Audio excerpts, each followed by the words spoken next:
We're all fighting the same fight, and we're looking for the same things. If you're not experimenting, you're not learning. We also have better tools than we used to. We can place that fertilizer just when we want it at the right time. You want to treat the land the way that it's supposed to be treated. You want the consumer to respect you.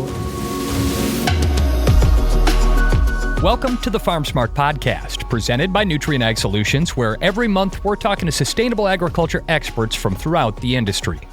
As the leading source of insight for growers on evolving their sustainability practices while staying grounded in agronomic proof, FARMSMART is where sustainability meets opportunity. We don't just talk change, we're out in the field helping you identify the products, practices, and technologies that bring the future to your fields faster. I'm Dusty Weis. And I'm Dr. Sally Flis, Director of Sustainable Ag Programs. And Dusty, one of the most rewarding things about this job is we get to support the people who provide food, fiber, and fuel to the world. It's the oldest profession, and I would argue it's one of the most noble. For sure, Sally. And it's that time of year when things slow down a little bit and we take some time to be grateful for certain things. I know one thing that we talk about around my Thanksgiving table is that everything that we get to enjoy at dinner is there because of someone's hard work. So in that spirit, we wanted to use this episode as a celebration of growers by looking back on some of the conversations we've had with farmers who spend every day working to leave the world in better shape than they found it. We're going to start by looking back on a conversation we had recently with Justin Place. And one thing he stressed was how staying engaged with his local and national commodity organizations has helped him weather new challenges. He's a grower from Hamer, Idaho, and was president of the Idaho Grain Producers Association when we talked to him. It's interesting you mentioned it's an arid climate. The annual rainfall here is about 12 inches, and most of that falls in the form of snow during the winter months. So I can look out and I see the Grand Tetons through my kitchen window. They're out there a little ways out, but I can still see them. We're about an hour and a half from Yellowstone National Park. So kind of paints the picture where we're really at. It's a dry desert here. So we grow primarily wheat and barley. We grow alfalfa. We've grown mustard, brown mustard, and now this year we've grown yellow mustard. So in this area, there's a lot of guys grow potatoes. There is some corn being grown for silage, but we're going to probably dabble a little bit of corn this coming year. You always got to try something. Justin, I think you probably mentioned it already, but that water is probably one of your biggest challenges where you farm.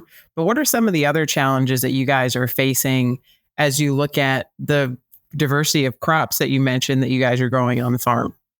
Yeah, you're right. Water is the biggest thing. That's a hot topic in the Snake River Plain. Weather's always a challenge. You never know what the weather's going to do for us. We sit at about 4,900 feet elevation, so it's high. We've tried doing various things, and your growing season's always a challenge. This year was a short season. Started early, but it stayed cold through mid-May. We've had a great harvest this fall. It's been hot. So that's kind of it. Is the weather. This is a big challenge. Justin, are you irrigating any of your crops, or are you all dry land production on your farm? We had some guys from Wisconsin one day. Custom cutter guys came out and said, "What does it look like? I see pivots around everywhere around here." I said, "You see that dry, short weeds over there in the corner where we don't irrigate? It's about 4 inches tall. That's what we get if you don't irrigate." So yes, we are all full irrigation. In my area, most everything's irrigated. Up in the higher country, some of those guys are dry land, but even the dry land guys there's a lot of irrigation up in the higher country as well, if they can do it. As far as ours go, we come out of wells, so we pump out of the Snake River Aquifer. So that's, like I said, it's been a hot topic. There's a water challenge to try to conserve water and make sure we have enough to go around. Idaho's got it's an interesting water state. The water law is first in time is first in right. So up here in East Idaho, a lot of this was developed later. The earlier water rights are in southern Idaho. And so those guys have made a water call and they want their water. And understandably, I don't want to dry them up and they certainly don't want to dry me up either. So it's just a matter of trying to get that figured out for everybody. Yeah, it's got to be an odd balance to have to strike out there, particularly since, it flows through your land before it gets to theirs. You'd certainly have the opportunity to take more than your share if you wanted to there. But Certainly one of the ways that we get around that as growers, and we talk to a lot of members of a lot of different national and local commodity organizations, but those commodity organizations can be one way to sort of find a middle ground and find cooperation around issues like that. And certainly each one is unique as well. Wanted to talk about how you got involved with the Idaho Grain Producers Association and what made you decide to take on a leadership role there too. Well, I've got to bless my dad's heart. I've got to hand it to Dad. When I first got involved with Idaho Grain, he's like, why don't you go to this tri-state grain grower meeting? It's Idaho Grain Producers in Washington and Oregon. The 3 states get together once a year and have this tri-state grain meeting. And he said, why don't you go up there and see what it's all about? So I did. And I learned real quick, no offense to the guys in the back of the room, but the guys in the back are always in the back. But the real wheels that make things move and shake and happen sit towards the front in the middle of the room. And, I thought I would like to sit with those guys. Those guys are the ones that make things happen. And I really didn't know anyone there when I first attended, but I worked my way to the front of the room so that I could get in with the movers and shakers. I figured I'm just a small guy in the room here. I'll either get ground to dust or I'll find my way into where I need to be. And here I am. I joke with my wife all the time. I'm the shy, quiet one in the back of the room. But for some reason, I always get pushed to the front and then I get stuck in front of a microphone. 2 things that have always really impressed me about the commodity organizations like that, Justin, and the first one, and certainly I'd love to hear your comments on it as well, but the first one is the way that they always invite people in. When they find someone who has an interest in, as you put it, being in the front of the room, there's nobody that says, no, this isn't your place. Get in the back of the room. They're always happy to have someone be involved in that. And the second thing that's always really impressed me about those organizations is the fact that primarily they're driven by the hard work and blood, sweat, and tears of volunteers like you. I mean, being the president of the Idaho Grain Producers Association, that's a fair amount of time on someone's schedule that's already pretty busy there. What makes you and the members that help keep this organization together give so generously of your time and talents?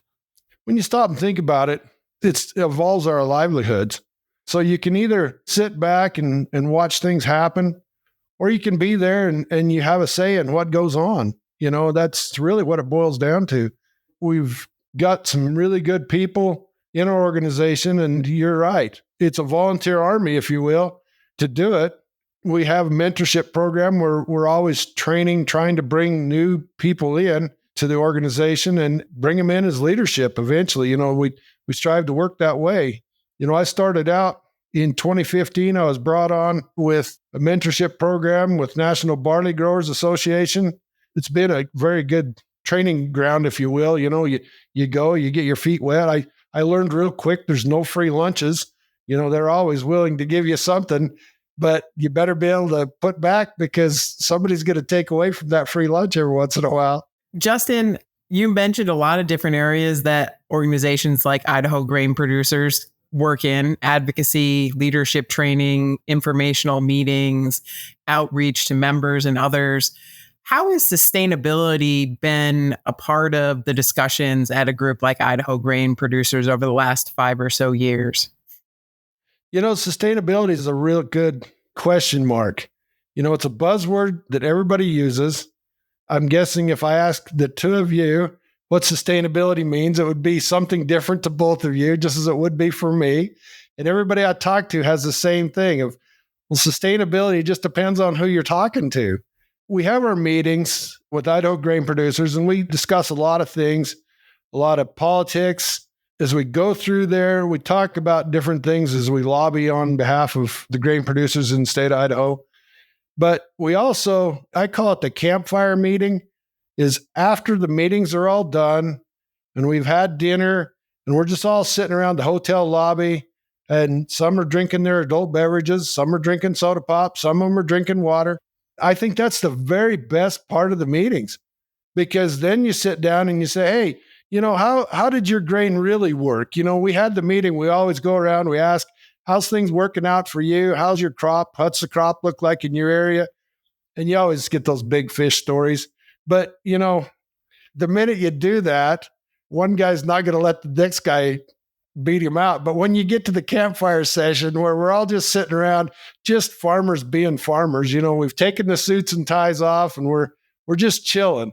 And that's the best part of the whole organizational meeting, because then you have this network of people throughout the state, and it extends on over. We've involved with National Wheat Growers Association and National Barley Growers Association. You just gain this big group of network of people across the country, and we're all fighting the same fight, and we're looking for the same things, trying to figure out. And there's really no reason to reinvent the wheel. If somebody's done it, let's talk about it. So when we sit around those round tables or those fireside sessions, I guess, if you will, we're always picking everybody's brain. Hey, have you tried growing this crop? We're always looking for something new. And that's what brought me into the no-till side of things. It also brought me into growing mustard, trying different things. Just if you're not experimenting, you're not learning. If you're not experimenting, you're not learning. Sally, I love that quote so much, I think I'm going to get it tattooed on my chest. I really love that quote from Justin Place. It kind of sums up the very best of what makes agriculture great, yeah? For sure. And we see it every day with the growers that we work with and in the work that we do in the field and in what we think about for upcoming cropping seasons with the programs that we run.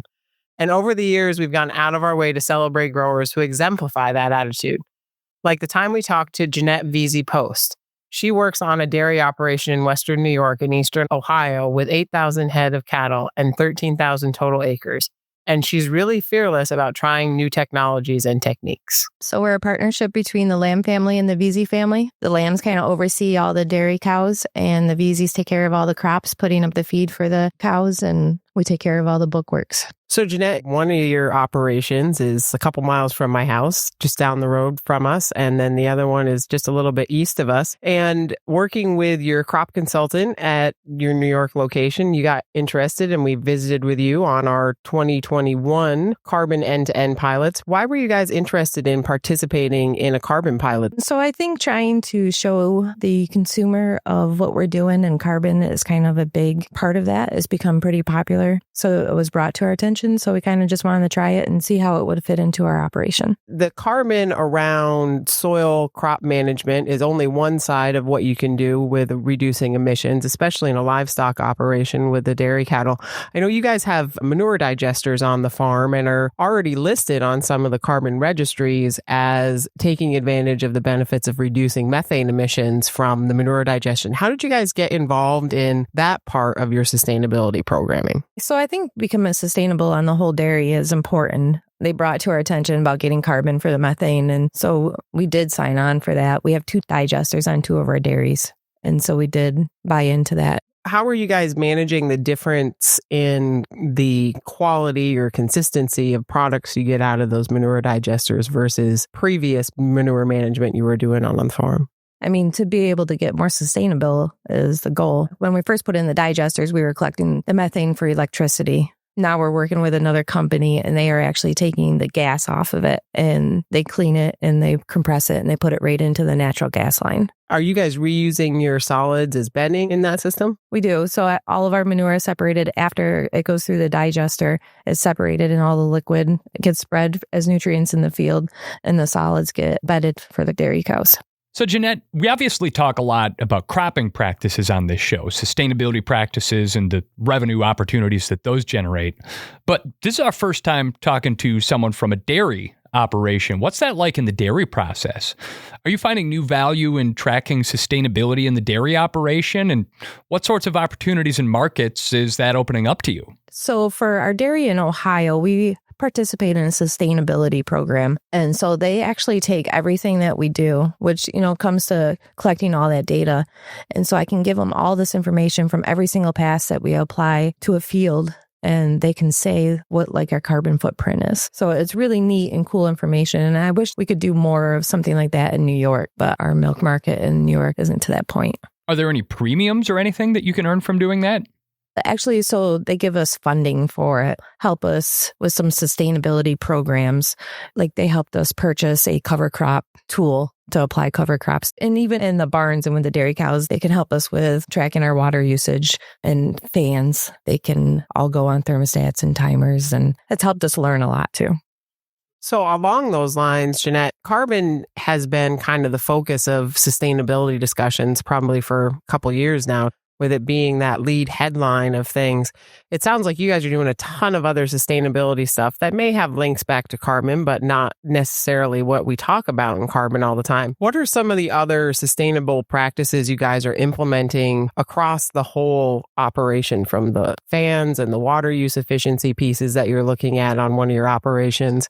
What's kind of that whole farm sustainability picture for you guys? So I think we're still learning on what to do. We just did an expansion over at one of our dairies. Like even the curtains on the barns goes off of temperature and wind. And so they'll come up and down. Is most comfortable for the cows. So even though we're trying to become sustainability, we're not taking away from the cow comfort and producing high quality milk. What are some of the feed management aspects you guys look at in sustainability? Do you measure, we've got in your field records all the individual field passes, but what are other data points in there on storage or shrink or that kind of stuff around feed inventories that you're looking at? Every load of feed that comes in is weighed. Every truckload of corn silage we harvest, every truckload of haylage that we harvest, everything is weighed across scales and put into a software and it's tracked. And then as they feed out, every bucket full, every feed mix that they do is kept track of and monitored. You guys for sure have a lot of data.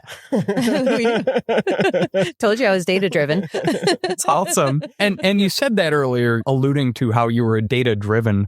Ultimately, at the end of the day, these investments that you're making in equipment, in practices, in the digesters, that's an investment on your part. So how do you track in your data the ROI that you see on those investments? So it's all in our programs that we have. And that's one of the reasons why we have them, is so we can track. I think a lot of people know, or they think that they know what their costs are, but until you put it into a sheet or a software, I'm not really sure that you do. But all that is to say, when you look at the bottom of that spreadsheet, what has that ROI been? Have you found that yet? Yeah, we're working on it. The hardest part about figuring out your cost is, so we strip till. So you take that strip till machine and how do you come up with your price per acre that you want to put on that? So that's kind of the hard part. So we kind of go off of custom rates and, just put a number in. But I mean, until you know how long you're going to keep a piece of equipment, it's really hard to know exactly what your cost is against that. So I'm still trying to figure it all out. And I do love my spreadsheets, but I keep track of all of our repairs on all of our equipment to try and distribute it across of our acres. That's probably one of the hardest things to do. It's very thorough, very thorough. Yeah. So Janette, a lot of the stuff that some of your record keeping for your operations goes back to that you guys fall under state regulations for concentrated animal feeding operation in New York with the number of cows that you have. How has having to be in a program like a CAFO program and have a permit either hindered you guys making changes on the farm or encouraged you to make more changes on the farm? I would say it's made a little harder just because of all the paperwork you have to do and everything you have to keep track of. But I mean, at the end of the day, you want to be a respectable farmer. You want to treat the land the way that it's supposed to be treated. You want the consumer to respect you. So I think that part of those programs or those permits, at the end of the day, that's what you're getting from it. I mean, it does make things difficult, but it also makes us better farmers too. Everybody wants to know where their food comes from, and that's gotten really, really big. And I think farming has kind of laid back on that for too long. And so we have to build back up from there. Janette there touches on some issues that a lot of us have dealt with on a local level. But farmers need leaders who advocate on these issues at a national level as well. And unfortunately, we recently lost a good one. We're going to look back at the life and accomplishments of Iowa's Bill Northey coming up in a minute here on the FARMSMART Podcast.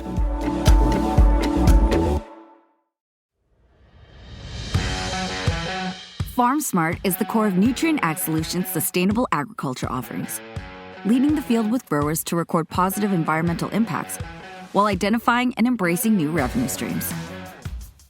In leveraging practices and products and recording your outcomes, your reward for making informed agronomic decisions will be waiting for you in our digital sustainability platform. The data you input can help set a baseline, identify opportunities for continued improvement, and help qualify you for market access opportunities. We're here to maximize incentives and help ensure the legacy of your operation. Getting started with FARMSMART is easy. Log in or create an account with Agrible, then track your data and get paid. Getting started now means we can get to the future faster. FARMSMART, where sustainability meets opportunity. NutrientAgSolutions.com/FarmSmart. This is the FARMSMART Podcast, and I'm Dusty Weis along with Sally Flis. And Sally, in this episode, we're showing our gratitude for the growers who work to put food on the table for their neighbors.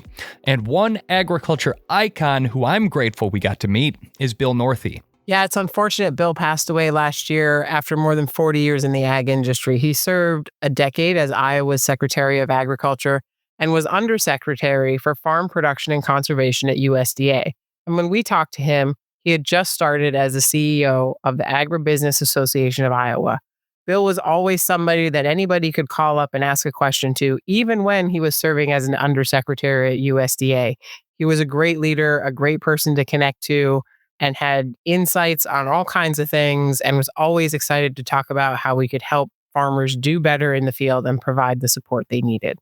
He was someone who I was grateful to have gotten to know and really projected that voice of the grower, not just for Iowa, but at a national and international level in the roles he got to serve in. We have some great ag organizations in the state of Iowa. Certainly we think of our farmer organizations, whether it's the Farm Bureau or corn or soybean growers, livestock associations. The Agribusiness Association really focuses on that business community out there. So our members are the supply co-ops and private supply companies as well that support farmers. They buy the products from farmers as well. We include some manufacturing companies that are ag manufacturers in Iowa, software providers, and others. About 200 companies in Iowa. A few of the international companies are also members of the Agribusiness Association of Iowa. My background, I started on a farm in Northwest Iowa and went to Iowa State University, came back to that farm. Happy to be able to farmed with my grandfather and started doing some activities off the farm,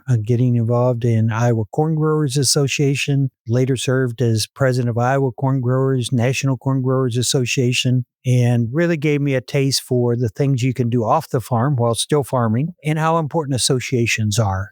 And then in 2006, I ran for Secretary of Agriculture in Iowa. That's an elected position. Really didn't have enough experience to rightfully do it, but the people of Iowa elected me in a very close election, and I was elected and I served and was reelected again in 2010 and 2014. And then in 2017, I got a call from Secretary Perdue, and he wanted to sit down and have a conversation about what he was thinking about doing at USDA. And of course, you take a call from the secretary. Glad for a conversation, and 45-minute conversation turns into 2 hours, and we both felt like we could work together. And somehow I fit in his puzzle pieces of what he wanted in different roles at USDA. I had to go through a Senate confirmation and serve for 3 years as Undersecretary at Farm Production and Conservation, which is farm service agencies, the farm programs at USDA, NRCS, the conservation programs, and then crop insurance, which is a big program that's delivered mostly privately, but about 500 folks work on that at USDA. So 22,000 people, and we kicked out a few $1 billion worth of programs, and something this small town Northwest Iowa farm boy never thought he'd be doing, but really enjoyed and great experience. All those roles that you've had, Bill, and you've obviously got your finger on the pulse of ag practices in Iowa. I know out there that water management, watersheds are a big topic of discussion. How are your growers approaching practice changes on the farm? Whether they're talking about cover crops or field tiling, tillage, biodiversity, what have been some of the best ways that you've seen growers get into those things? Well, I think for drainage, probably yield monitors were the biggest thing. You know, we came across a field and we knew we had a wet spot, and we thought, boy, the yield probably is 20 bushel lower there. And it was really 70 bushel lower once we had a yield monitor. And so we had a lot of folks that said, I've got to do something to address that drainage. And so I think the tools that we have to be able to look at that, I think help us prioritize some of those things to address. We spent a lot of time talking about water quality in Iowa as well. And we've seen a big growth in cover crops, still a small percentage. We have north of 3 million acres of cover crops in Iowa. That's out of 23 million acres of corn and soybeans. So it's not the majority by a long ways. And in some places you can drive for a while before you see a cover crop growing in that field. But when we started what we call nutrient reduction strategy about 10 years ago, we had less than 50,000 acres of cover crops in Iowa. So we have an interest. I think it grew out of several things. One is the ability to address water quality. Another was a discussion around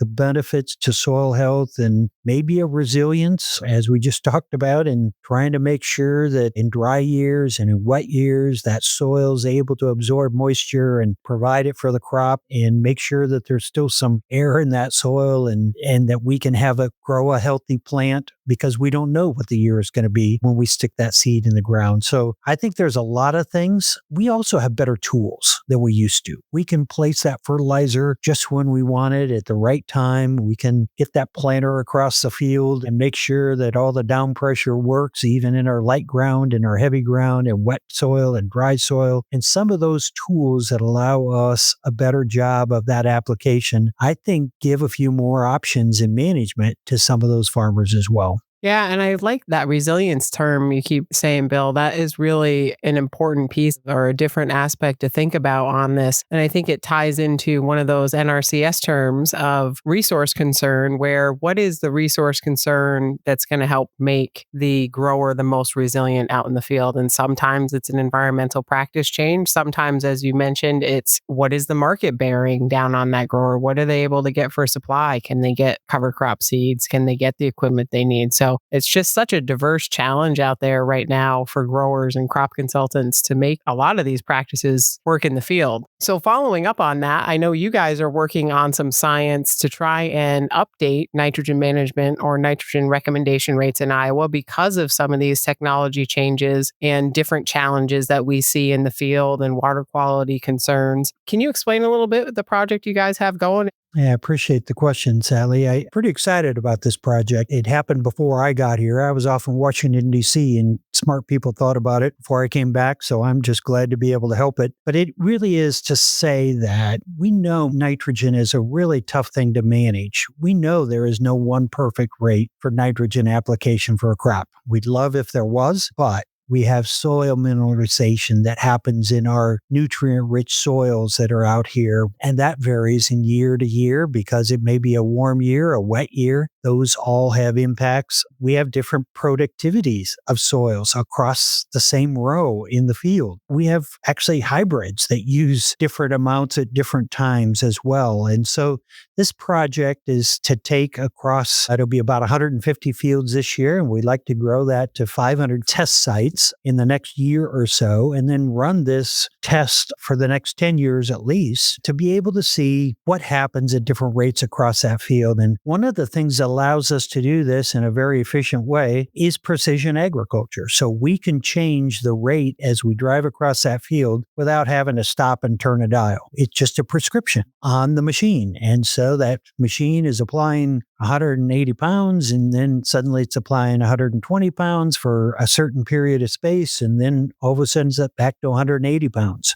We know exactly where that is. When we take that combine across the field later, we can be able to see what that yield difference was between that and the crop right beside it. And so it didn't take a whole test plot, stopping, emptying a planter out, changing rates, figuring out strips. And we can do these in small plots and repeat them across a field in ways that give us a lot more ability to test. And that allows us to be able to get to hundreds of sites across the state of Iowa and to be able to have it multiple years so that we can get a chance at finding out what's the rate in different years, in different sites, on different types of soils with different hybrids.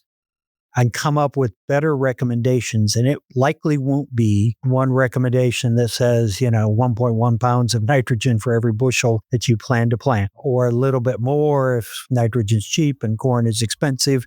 It's going to be more complex than that. But up until now, we haven't been able to do that. So we are really looking forward to this. We know we need to do a better job because we want to manage those nutrients and get them into our crop. We also want to make sure that those nutrients don't leave the field and go someplace else and cause problems for other people, whether it's in Iowa streams or down the Mississippi River. And this should help us get to numbers that are better. That is going to conclude this episode of the FarmSmart Podcast. New episodes arrive every month, so make sure you subscribe to the FarmSmart Podcast in your favorite app and visit nutrienagsolutions.com/FarmSmart to learn more. The FarmSmart Podcast is brought to you by Nutrien Ag Solutions, and the FarmSmart Podcast is produced by PodCamp Media, branded podcast production for businesses, podcampmedia.com. I'm Dusty Weis for Sally Flis and Nutrien Ag Solutions. Thanks for listening.